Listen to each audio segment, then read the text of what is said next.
you sick and tired of having to aim at the enemy in Wonderlands? Well, have I got the build for you. We're talking about the Reaper of Bones Deadshot build today. This is Graveborn and Spellshot, and it's going to be a Reaper of Bones action skill, which is extremely fun, and I don't know why it has taken me this long to actually get on board with this action skill.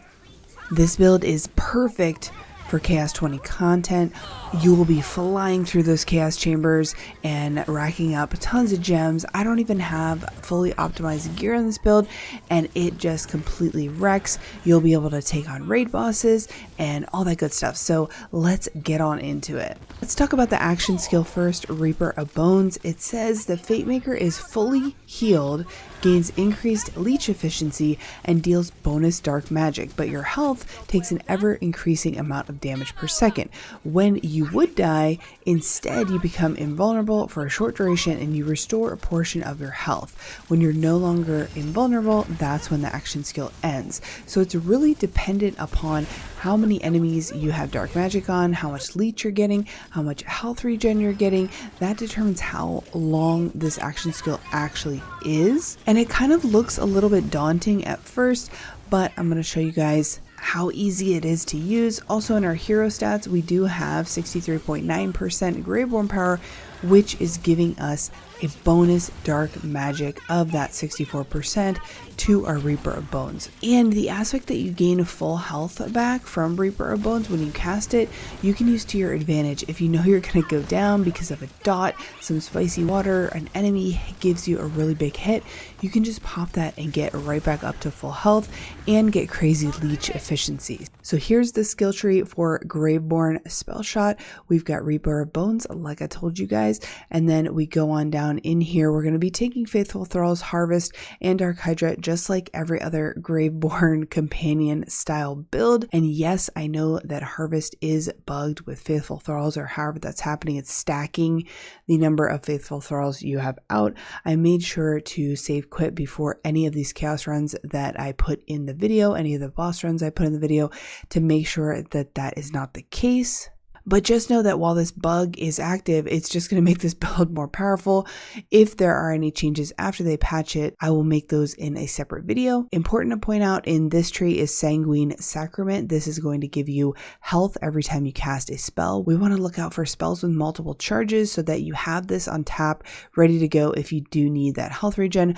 But normally you're just going to be kind of in the flow of things, and this just helps you maintain that action skill a little bit longer. And then with this build, we do take Lord of Edges because we are going to be kind of hovering at the 50% or so health mark. Our health does go up and down quite a bit, so this is just extra general flat damage. And then we go into the Graveborn Capstone, which is going to automatically activate all of our kill skills, even kill skills from our multi-class, etc. every time we cast a spell. So this is really powerful. And then over on the Spellshot side, it's pretty much the standard skill layout in order to get the most spell damage that we can. We also go into action skill cooldown, spell cooldown, because we benefit from both of those.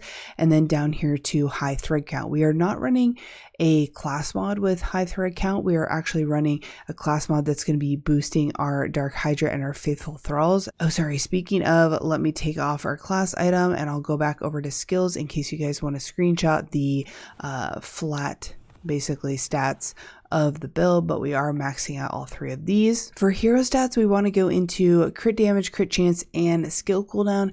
You want to get a nice healthy skill cooldown since this does take 50 seconds. I find in game it's more like 20 to 25 seconds with the passives and the skill cooldown that I have. So that's kind of what you want to go for. You want to have at least one Reaper of Bones per room in the chaos chamber. It usually lasts a minute or longer depending on how much health regen you have. All right, now onto the gear while you guys watch some gameplay in the background. This is a Pixie build, so I know it's not going to be everybody's cup of tea, but honestly it is amazing, especially if you are in co-op and you're dealing with lag. Maybe you don't have the best aim, maybe you're using a controller like me, you're on console, you have frame drops, whatever the case may be, or you just are lazy and you don't want to have to shoot your gun all the time. You want to have your little pixies do your bidding for you. Whatever you want to do, this build could be really fun, and I think it's really fun and really strong and powerful. So we're using these Fearnot pistols right here, these Fear pistols, where it says thrown weapon transforms into a pixie, shoots before exploding, etc.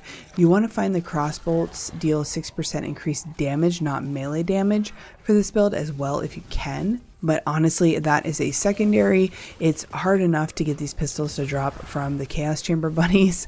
I spent a lot of time and I've only ever gotten 2. We have the enchantment after action skills start, gain spell cooldown rate of 50% and add 1 additional spell projectile for 5 seconds. I'm pretty sure this works with pixies. For my god roll weapon, I've been really trying to get the enchantment.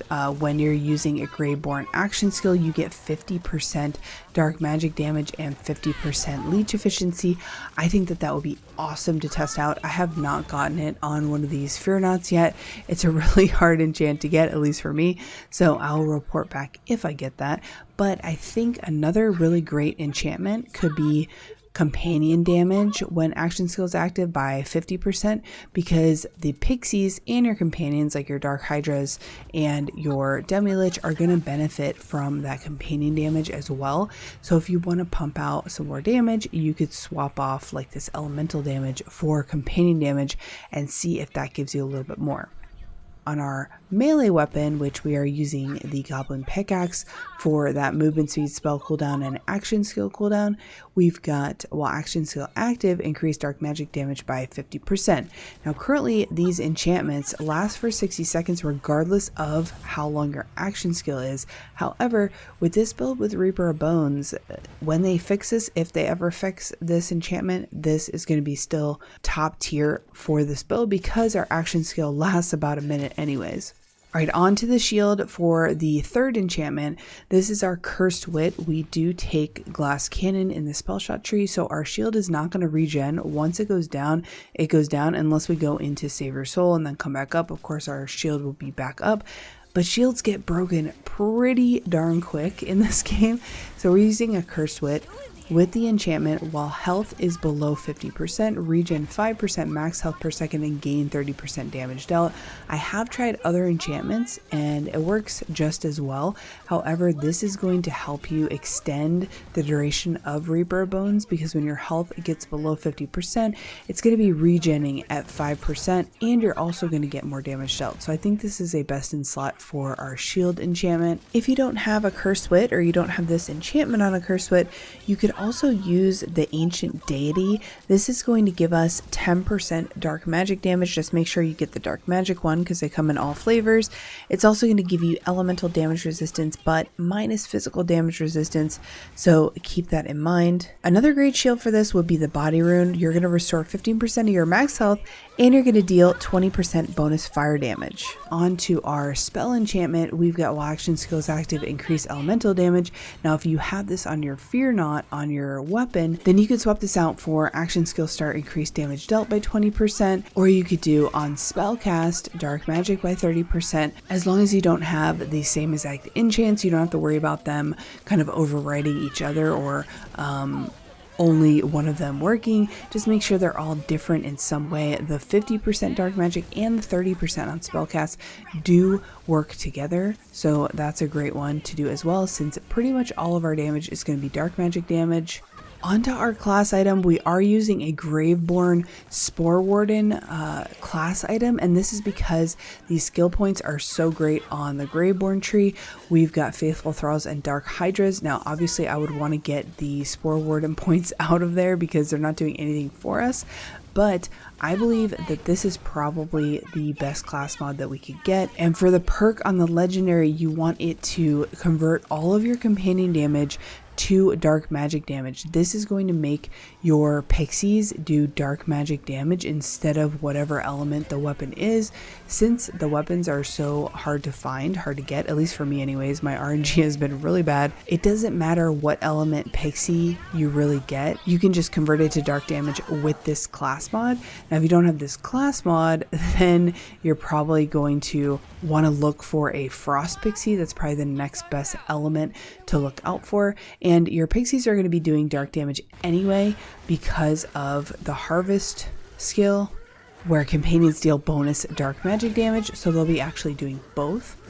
But I'd say my class item is pretty perfect. Obviously, I'd love a chaotic or volatile one. If you really wanted to lean into the pixies, you want to boost companion damage and spell damage. So if this had a spell damage on it, that would be even better. But that leads me to our rings. You'll see that we're rocking both spell damage rings. You want to look for the mood rings, I think it is, which give you an increased effect of 100% when your ward is not full. Our ward is never full because of the glass cannon Spellshot skill point, so that's going to be a really big boost in damage. My rings have great perks and passives, but the actual feature of the ring, like health above 50 and health less than 50, are not the best. However, my health does fluctuate a lot with this build, so you're going to proc this a little bit here and there, but it's only a 25% and a 50% increase. But when you're looking for rings, just look for spell damage. That's going to give you the most bang for buck on your pixies. The pixies also scale with companion damage, so if you wanted to get an enchantment with companion damage on here, you could do that as well. That would probably be the best. And then finally onto our necklace. If you're following me on Twitter, you already saw this piece of work, but I have a volatile necklace with dark magic damage on it, Graveborn power, all damage, and action skill cooldown rate. This is amazing. I wish I had a legendary with the companion damage perk on it, because that would boost our pixies even more. But until then, this is a great way to go because it's giving us a Graveborn power, and since our class mod is not chaotic, we're missing out on a little bit of percentage there, so this one boosts it up even more. Also, I want to mention some other good options for weapons besides the Fearnot. Obviously, we're going to have the Fearnot out most of the time because we're making sure our pixies are going out and all of that. However, if you want to do some gun damage like on the crystals to spawn the elites and stuff like that that won't really go after, there's a couple things in the game like the Spectre and the Heart Curse, also Bernadette, the pixies won't go after. So there's a few things that the pixies don't go after, and so for that, if you need another weapon, these are some that I enjoy. Queen's Cry is great. The little meteors scale off of spell damage, and we have a lot of spell damage, so it's going to do some great work for us. I also really like the Gluttony is a great throwable that you can put on as well, and the Scalawag, which is an epic rarity Skulldugger pistol with the crossbow variant, which is going to give us increased damage for each crossbow stuck. This one's really great as well. If you can get it in dark magic, even better. And then back to our spell for a couple of options here. Obviously, I'm using the triple ice spike. This is going to give us a ton of damage. I actually picked up a better damage one earlier today, but the anointment wasn't as good, so we'll keep an eye out for that. But the other spells that I really like to use are the Sunder ones. If you've seen my other videos, you know I love this spell. It's so much fun, and you can get it in dark magic. And so it's going to give you a little bit of health regen. I like running this if it's not super hard content, if I'm not doing like any raid bosses, or the boss isn't like Dragon Lord or somebody in the sky where I need to use the ice spike to get to them. If there's enemies on the ground, the Sunder is perfect for that. However, a lot of bosses in the game, you can't hit the Sunder. I don't think you can hit Sunder on Parasite, or Banshee is kind of difficult because she kind of floats in the air. So Sunder is more of just like a mobbing in the first few rounds of Chaos Chamber, and then switch to Ice Spike if the enemies are a little more tanky, if they're elite, or if you're on a boss that's kind of up in the air. But you could also use something like Glacial Cascade. You could really use whatever spell you want. We do have a lot of spell damage, so it's going to benefit you to actually use a damaging spell versus something like Buffmeister. You could use Buffmeister in the boss room, but honestly, I've gone back and forth and I don't really notice much of a difference. I don't know if I'm just using Buffmeister wrong. I don't know. Leave it in the comments below. I honestly don't really see much of a difference. I'd rather have a damaging spell in order to do damage to stuff instead of just buffing my pixies. But that's going to be it for the build. The gameplay loop is basically shoot at your pixies, let them kind of go wild. If you get low health, or if you want some more damage, pop your action skill. You can see the pixies have started going crazy, and you just want to make sure you have 3 of your pixies out at all times. Sometimes I go a little crazy and start throwing them all out at once. And then on the tankier enemies, you want to use your Ice Spike, or if you're using Sunder, you just want to pop it off cooldown. Another great option that I forgot to mention for the necklace would be Thurge. That's going to give you spell damage and cooldown, which is going to be really great for everything we're doing as well. Alright guys, that's going to do it for me. I hope you enjoyed this build. It's definitely going to be a permanent fixture on my Graveborn. I love Reaper of Bones now. I didn't think I would like this action skill, but it's so much fun. If you enjoyed the video, make sure to give it a thumbs up and subscribe if you haven't already, and I will see you guys in the next one. Bye.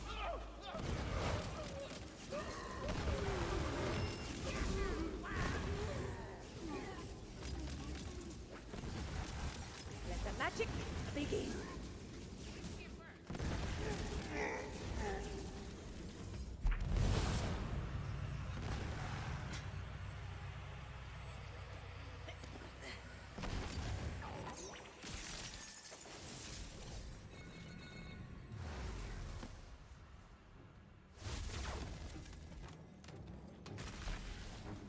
You ready to meet your end?